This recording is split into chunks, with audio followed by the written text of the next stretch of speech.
Hey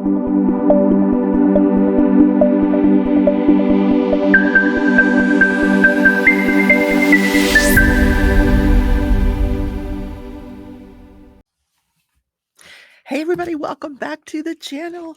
How are you today? Yes. Hey, I don't know about you.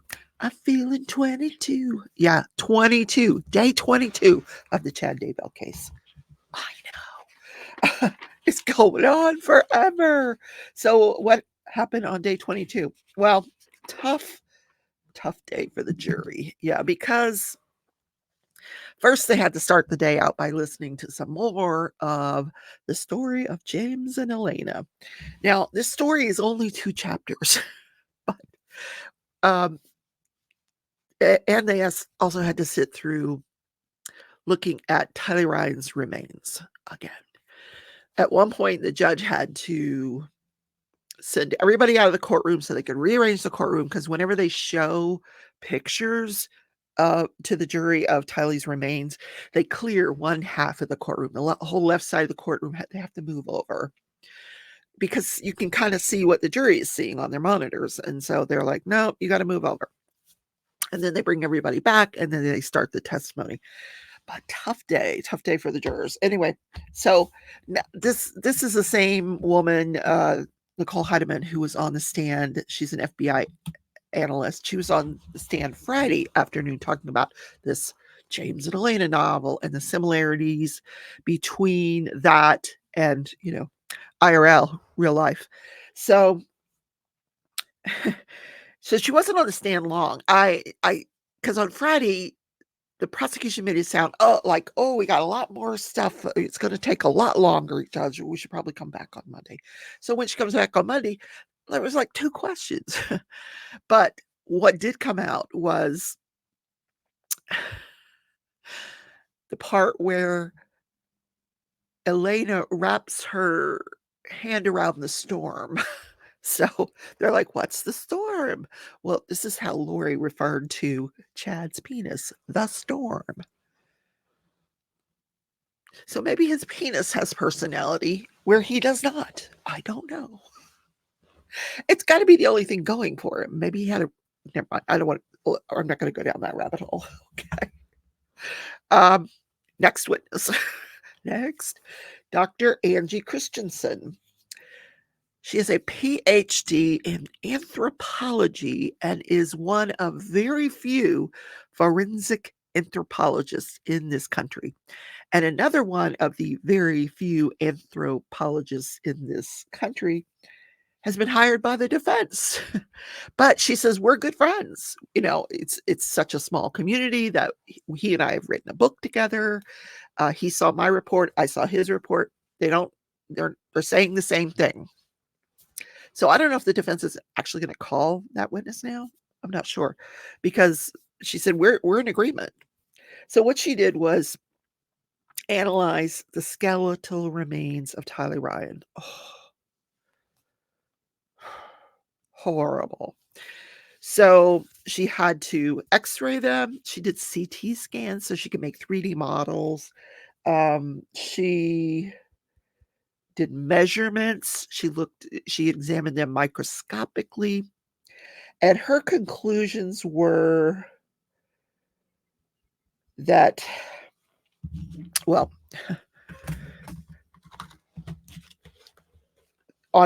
it was difficult to follow. I'm not going to lie, because it's super boring. But anyway, the pelvic region was one of the areas she examined, and there were multiple areas in the pelvic region of sharp trauma, and meaning like a knife or something sharp hit it. It wasn't a natural break. And then also same thing in the right hip. Now, she was asked by the defense, is this consistent with dismemberment? And she said no. So what is it? We know she was in pieces. Isn't that dismemberment? I don't know. Then she said there were carnivore marks on her, which means some type of animal was feasting on her after she died. So she said she could not time any of the trauma, though, that she saw. And she saw a lot of thermally altered bones, meaning bones that had been exposed to heat. Yep, that was it. But that's not the end, because those bones go to some other people to get analyzed, and you're going to hear from them after the next witness. So the next witness was Ashlyn Rend. She is or was the best friend of Tylee Ryan. They met in high school back in 2016 in Chandler, Arizona. Ashlyn, born and raised in Chandler, Arizona. She's 22 years old now, which makes me sad because, Tylee would have been around that age now too, just beginning her life. So sad. So she was on the stand for like 8 minutes. So here is a portion of what she had to say. Here. Did you feel like you knew Tylee pretty well? Very well, yeah. Did you ever go to Tylee's house in Chandler? Yes. About how often would you visit Tylee at her house? Frequently, I would even say once a week, maybe twice a week even. And in visiting Tylee at her house, did you ever meet any of her family members? I did, yes. I met Charles, I met Lori, JJ, I met Alex before too.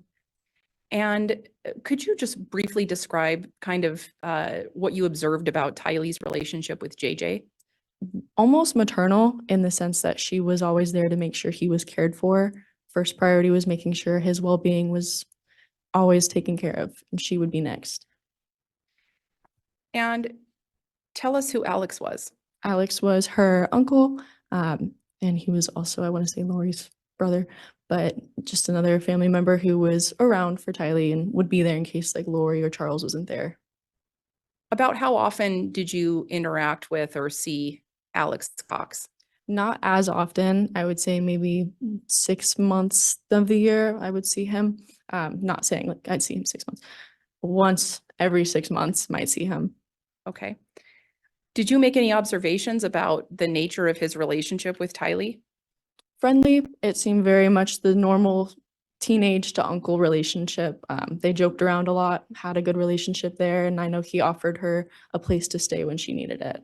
Did she feel comfortable with Alex from what you could observe? She did, yeah. Okay. At some point, did Tylee move away from Chandler? She did. She moved to Idaho in 2019. I remember moving to Texas before that too. And let's start with when she moved to Texas. Do you remember approximately when that was?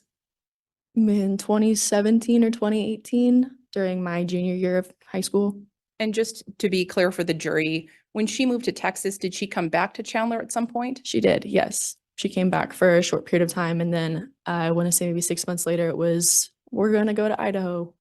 So while she was in Texas, did you stay in contact with her? Yes, yeah. And when she returned to Chandler, did you continue to spend time with her? Yeah, the second she got home. Mm-hmm. Do you remember approximately when Tylee moved to Idaho?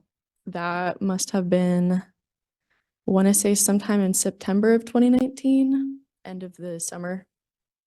Did you stay in contact with Tylee after she moved to Idaho? Tried to for the 2 weeks that I had. And then after that, it kind of fell off, so I wasn't able to. Okay. Your Honor, if I could have just one moment. Yes. Now, the reason this testimony was elicited regarding Alex is to show that Tylee and Alex had a good relationship. There was no contention between her and Alex. Now, this witness said she had met everybody. She had met Charles, she had met Lori, she had met Alex, she met JJ. And, sadly, she said Tylee moved to Idaho in September 2019, never to be seen again. Anyway, the next witness was David Sinkerbo. I guess that's how it's said. He's an analytic chemist. So I'm going to just boil down his testimony. He also examined the remains of Tylee Ryan, but he was examining them for accelerants, something that would start a fire. Something would start a fire. So after he analyzed all of the material that he had, he came up with gasoline. So at some point in time, Tylee's body came in contact with gasoline. Then the next person on the stand was the Rexburg detective. Now, this was interesting testimony. He had seen a satellite image of the property above Chad Daybell's property. And he found that on social media. He just scrolls to social media and he sees it. So he contacts the company that posted that image, and he says, "What, I need everything you've got over that property within these dates." And he got them. He got 4 images. And 2 of them were before September 9th, the day that we think Tylee was murdered. And 2 were after September 9th. And actually, one was September 9th. Probably the one he saw on social media because, well, I don't know. I don't know which one he saw on social media. Anyway, so he compared the 2 before and the 2 after, and then he shows it to everybody, and he goes, "This dark spot here by the fire pit was not in the other 2 satellite images before September 9th." And I could not see what the heck he was talking about. Because it's, you got the 4 screens, the judge, Chad and his lawyer, the witness, and then you have the screen that is being shown to everybody on, and you can't hardly see anything. Well, you can't see anything. And they zoomed in on it, and I'm like, I still don't see it. The guy had a pointer that with a little red light, couldn't see the red light. The only people that could see the red light were, the jurors. So I didn't see the dark mark, but apparently it was darker after the murder of Tylee Ryan. So that spot was 10 to 15 yards from the fire pit. So then these are all witnesses that appeared before lunch, believe it or not. The FBI firearms and tool mark examiners. And my eyes glazed over when I heard that. I'm like, oh no more firearm stuff. Because this case doesn't even involve firearms. Well, I guess if you consider the attempted murder of Brandon Boudreaux and Tammy Daybell, yes, it does involve firearms. But he said, in addition to examining bullets and casings and that kind of thing, we also examined tools.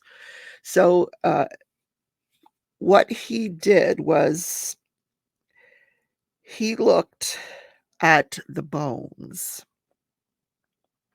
of the remains of Tylee Ryan, and he was able to say that the marks on those bones, there were 2 different types of marks. There was stabbing action marks and there was chopping action marks on her body. So the chopping marks were consistent with a machete or an axe or a cleaver. And the stabbing marks were consistent with a single blade knife. Here's what he didn't do, and I wonder why not. He did not test any of Chad Daybell's tools to compare to those marks. And I'm sure the jury's thinking the same thing. Why didn't you do that? Didn't do it. Okay. Next, the final person on the stand. After lunch, FBI CAST member. Now, CAST is the cell phone analysis something or other. He does cell phone analysis for the FBI. And he has been on the stand before. And when he was on the stand before, he was talking about all the cell phone data up until September. Well, now we're getting cell phone data, or, through September, through the deaths of Tylee and JJ. Now we're talking about the cell phone analysis on the dates of October, centered around Tammy Daybell's death. So on October 8th, the day before the attempted murder of Tammy Daybell, she didn't think it was an attempted murder. She thought it was a paintball gun. Remember this?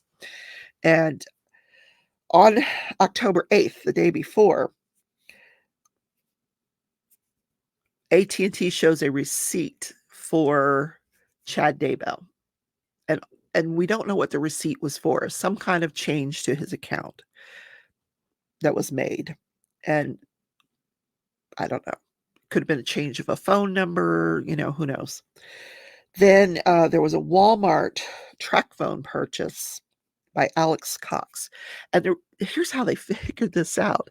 They took his Google account, Homer J. Maximus Google account, which was recording the location data from his cell phone. And it showed between like 2:30 and 3:45, he was in the area of this Walmart. So they go in and they look at all the receipts from that location, and they find a receipt for a track phone. And this is October 8th, the day before the attempted murder of Tammy Daybell. So I thought that was very clever that they used the other phone's location data to figure out he was buying a new phone. Yeah, because you need a burner phone when you're going to commit a crime, right? So between October 8th and 9th, there were multiple communications between Chad and Lori and Alex, like all day long. Go from the 8th going into the 9th. And he detailed all of them, and I didn't write them all down. Then October 18th, the day, she dies, Tammy dies the October 18th going into the 19th. Well, the morning of October 18th, Chad is sending text messages. He sent a text message to Alex, and he made a phone call to Lori. And then that afternoon, Chad and Alex's cell phone location data was in Rexburg. Then after that, Alex's location was Lori's apartment. This is all the afternoon of October 18th. And then later on, Chad is sending text messages to and from Lori. They're all day long text messages. Then between 1:36 in the afternoon and 8:54 p.m., there was one voice call and many, many texts between Lori and Alex. What are they talking about? Now, keep in mind, with respect to this next testimony, that they think Tammy Daybell died late October 18th, very, very late at night, or early morning October 19th. This is when she died. So between 9:55 p.m. and 10:55 p.m., Chad is texting Alex 14 times in back and forth. Incoming text, outgoing text, incoming text, 14 different texts, either incoming or outgoing, between him and Alex. Now, this guy, he doesn't know what the content of the texts were. He can just say that there were texts. And they were all done from their burner phones that they had purchased back in October, early October. This is still October. Then the next activity was between 10:05 and 10:07. At 10:05, Alex's location data shows he's in Rexburg. At 10:07, it shows he's at the Salem Church. Now, the Salem Church is on the same street that Alex lives on. And then between 10:07 and 10:45, there are 13 different location data, pings or whatever have you, and they're all around this Salem Church. Then there are 3 outgoing during the same time period. Chad has 3 outgoing texts to Lori, and then there was a phone call between Alex and Lori that lasted 16 minutes. And Lori's location data was Hawaii. She was not there. But Alex and Chad were there. So that night, between 11:54 on October 18th to 12:09 p.m. October 19th, Alex is traveling between Rexburg and Idaho Falls. So he's already left the scene. Chad's house, apparently. Then the next location data was October 22nd, actually cell phone data, October 22nd. Chad made Chad had 2 phones. So between 1:46 p.m. and 4:17 p.m., there were multiple texts in and out between him and Lori. And this is consistent with, if you'll recall, and I hope the jury recalls this, he was invited to the luncheon after the funeral that was being hosted by Tammy's sister. He shows up and says, we have to leave. We have to get back on the road to go to the memorial in Idaho, and back in Idaho. So the 1:46 time would be consistent with him traveling back to, 1:46 to 4:17, traveling back to Idaho. So he spent the whole time traveling with his kids. I don't know if they were in separate vehicles, but traveling back to Idaho on the phone with Lori Daybell. So that is where we left off. Oh no, there's more. Sorry. I have another page. So then this analyst from the FBI was asked to look at times where Tylee Ryan's cell phone is in the same location as Tammy. So this FBI analyst was asked to search for times when Tylee Ryan's cell phone was in the same location as Lori Vallow's cell phone after her death. So, and there were multiple instances on October 18th, they were in the same location. On October 24th, they were in the same location. On November 5th, they are both in Hawaii, same location. December 15th, same location. So Lori was continuing to use Tylee Ryan's cell phone after she died. That's creepy, just creepy. All right, so that is the conclusion of the testimony yesterday. We got to be getting down to the wire here. They have had over 60 witnesses, and that's a lot. That is a lot. I mean, by now the jury's thinking, okay, this is overkill. We get it. We don't want to see the remains anymore. Can we just go back and deliberate? We need to talk about everything we've seen for the last month. All right. I will continue my recaps tomorrow. Have a great Tuesday, everybody, and I'll see you then. Bye.